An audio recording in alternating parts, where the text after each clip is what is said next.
This is Dave Thomas with Law Tigers, and we're here on the platform with Supio. We have a guest here today, Jay Stefani, one of the top trial attorneys in the country. I'm so happy to have you here today, Jay. Thanks, Dave. This is awesome.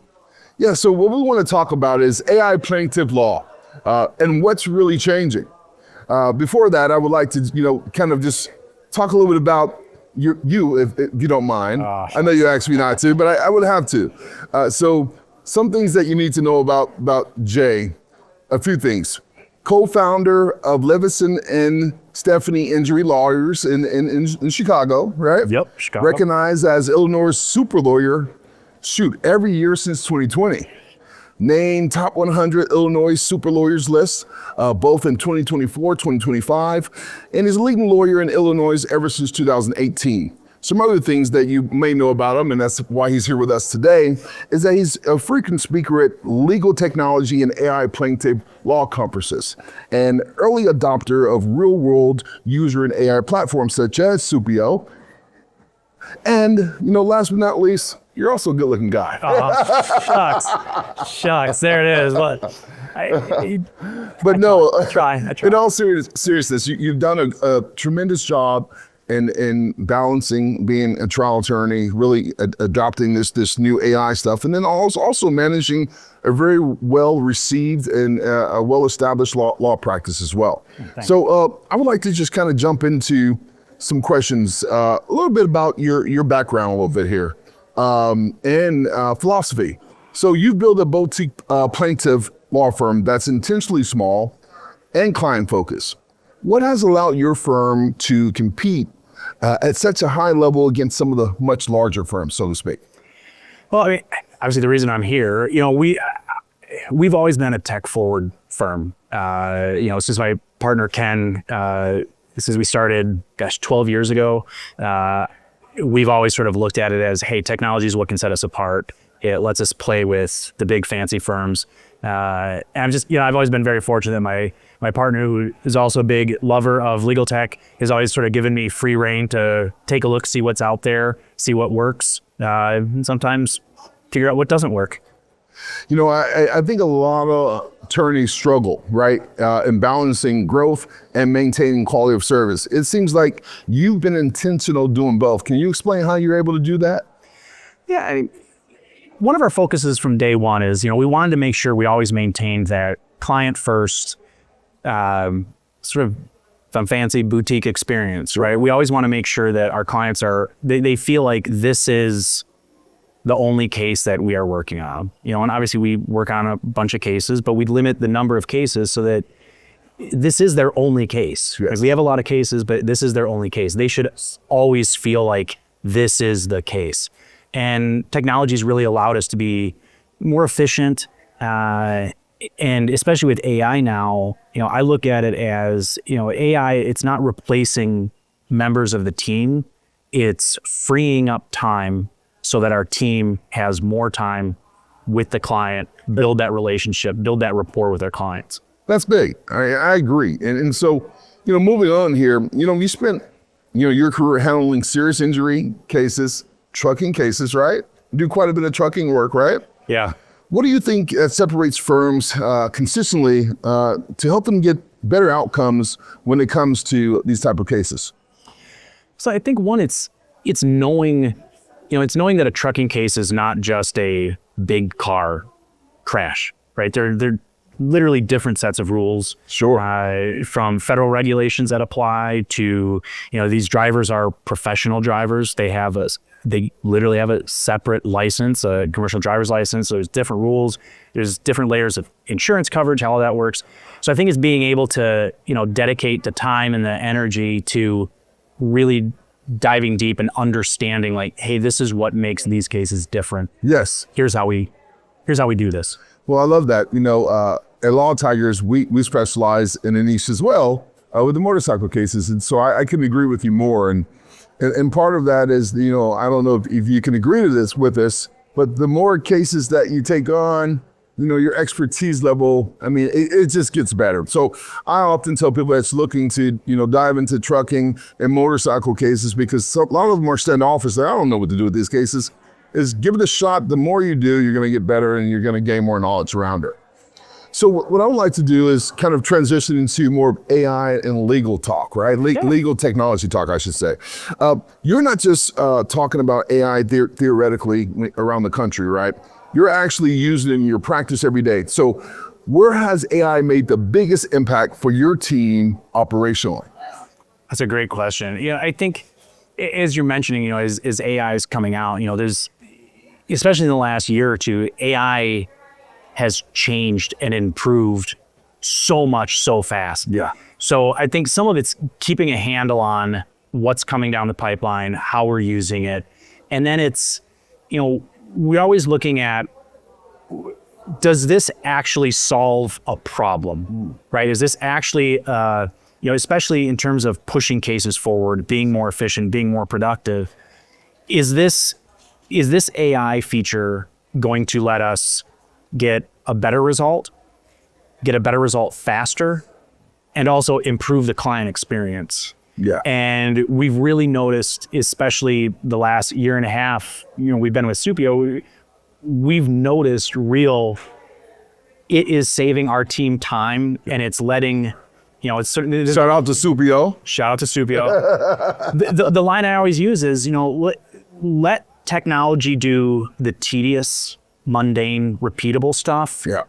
And free up the time for our people to be humans. I love that. And that's where we've really tried to focus on. I think most plaintiff firms, that's what's most important to them. They really want to understand that, hey, is this just, like the new shiny toy, or is it really going to improve workflows and outcomes? And it sounds like you're saying yes, absolutely. We use it more than just creating cool images. I love that. Love that. So let's talk. Truck cases involve massive amounts of records discovery and documentation, as we all well know. How has technology changed the way your firm handles that type of workload? That's a great question. It's funny. I've talked to other lawyers that do what we do across the country, and discovery, especially written discovery, is always this.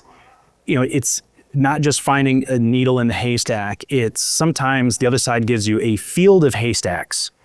And before, you're combing through all that. You're spending a ton of time. And, I had this great line from a friend of mine who practices in Iowa. And he says, I didn't become a personal injury attorney to spend hours and hours and hours combing through medical records, combing through driver logs, combing through the qualifications file for a driver, combing through all these regulations. Yeah.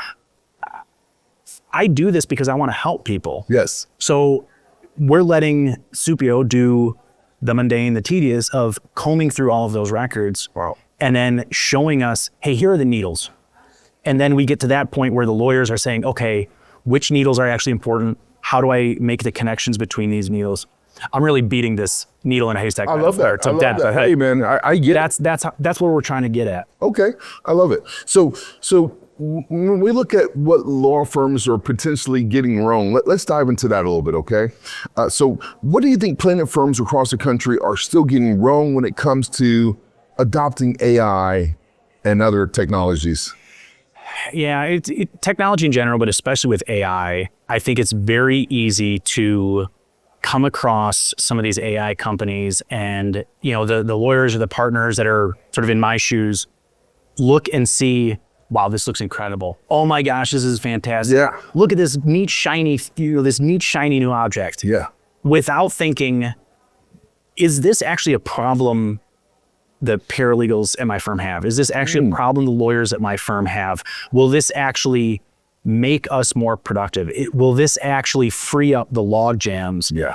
And what ends up happening then, and a lot of times you have the lawyers and law firms say, well, we don't use this because we pay for all this technology, nobody uses it. And I think a lot of times it ends up being, when you're driven by the shiny new object, Yes.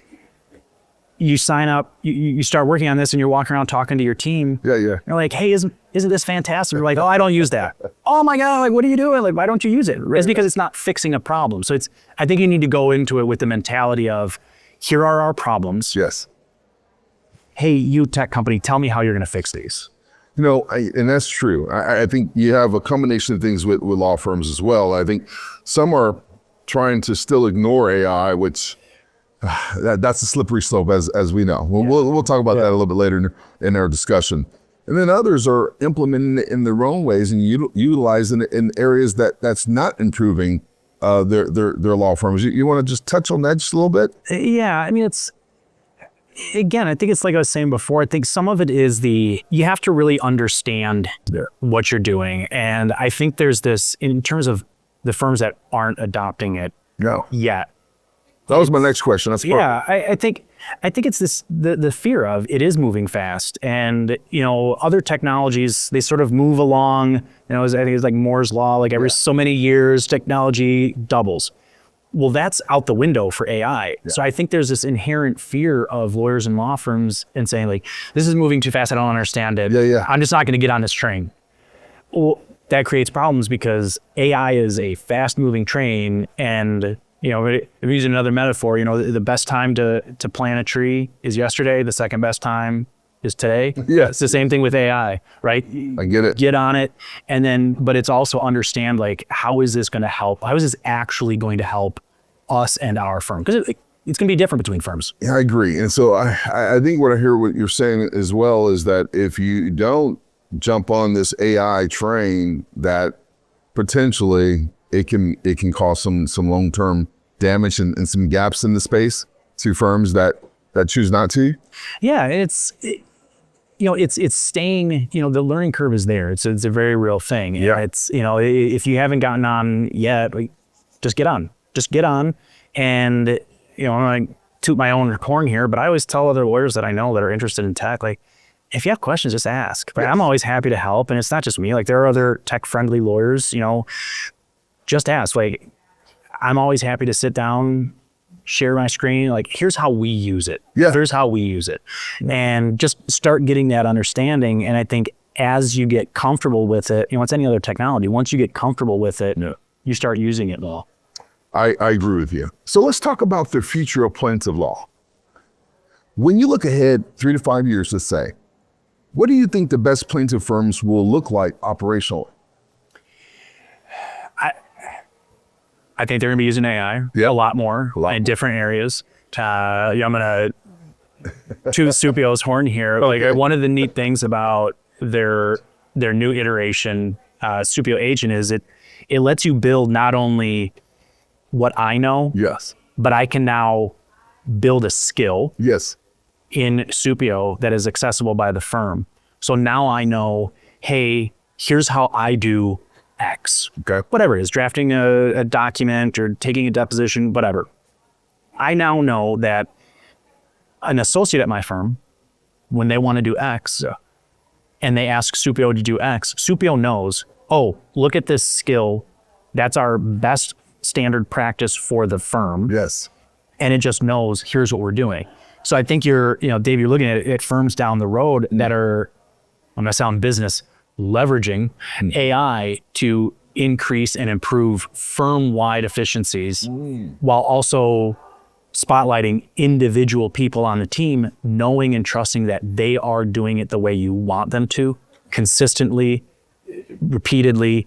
And that is where you sort of build that sort of snowball of productivity gains, efficiency gains. Yes.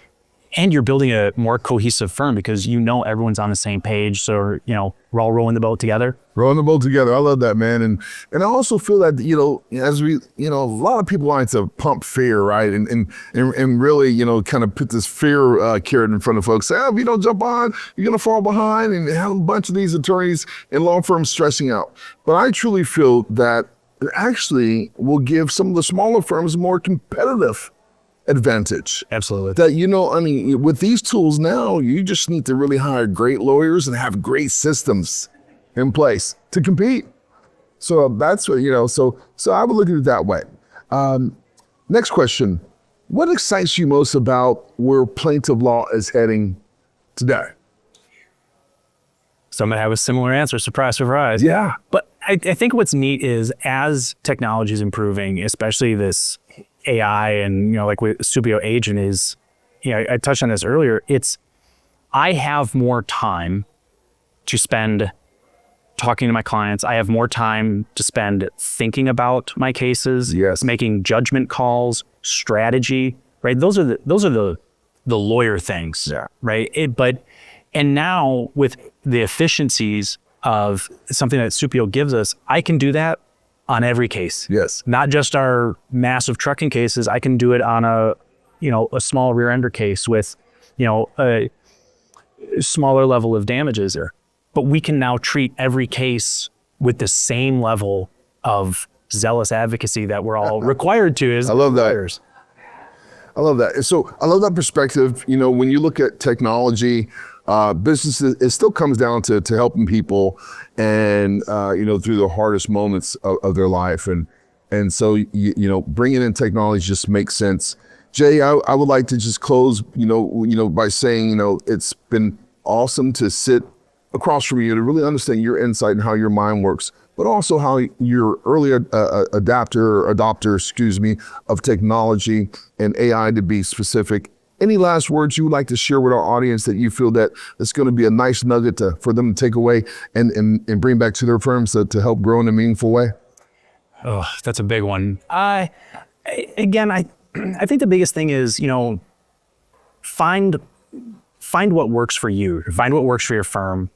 And part of that is find a team. This is another thing I love about Supio, like find a team from top down that is going to work with you, right? There's a reason we say they're our tech partner. Yes. I think they have the tagline was it built with you. And that's been very true. And more than, I've seen with a lot of our other tech partners over the last 12 years is there is this constant curiosity that they bring to the table with us and asking us, how do we make this better? How do we do this? I love that. How do you want to use that? And you're talking about Supio. I'm talking about Supio. I love that. So can I interrupt that? Interrupt away. Why did you choose Supio over the others? I mean, because there's folks out here that's doing the same thing. Why Supio? It's a great question. So I'm not going to name names, but we had used, again, like I said, we're a pretty early adopter. We had used another AI platform, two different ones, starting about 3.5 years ago. Okay. And going from nothing to that, those two options, I was like, wow, this is great. This is really neat. Like this is okay. Well, this is moving the needle. I love that. We came across Supio, and one of the things that really stood out for us was one, it was the product, the features themselves were transformative, just transformative. They were ahead of everybody else's, apples and oranges. Like, wow, we have never seen this before. Yeah. But since then, it's about 1.5 years ago, I think when we went live with them, since then, it has been a regular interaction of how do we get better?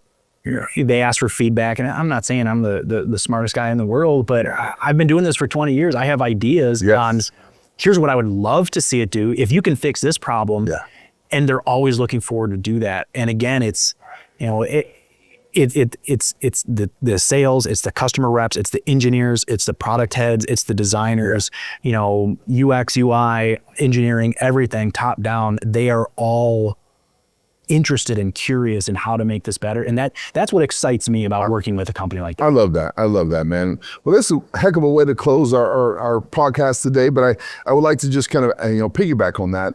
One thing that stands out to me about Supio are the people behind Supio. Absolutely. They have really good people, man. They do. And anybody that knows me, man, they call me Big Dave, but man, I'm all about people, and good people are hard to find. So that's where I tend to do business with our partnership with. And I'm so excited about this partnership that Law Tigers has with Supio and to come across, great attorneys like yourself. I feel like I met a friend for life. Absolutely. Okay. Absolutely. And I'll leave here by saying, if you want to find out a little bit more about Supio, you know how to find them there at supio.com. Is that correct? And also if you want to, capitalize on some high value motorcycle cases, you can find a little bit more on lawtigersmarketing.com or just hit up me directly at dave@lawtigers.com. And last but not least, if you have some cases maybe in the Chicago area, Illinois area, and you're looking for an excellent trial attorney, where can they find you? We are levinsonstephanie.com. You can always email me, Jay, J-A-Y, at levinsonstephanie.com. Awesome, man. Well, hey, job well done. Thanks for being here today, and I look forward to hanging out with you a little bit more. Absolutely. Thanks, Dave. All right. Awesome.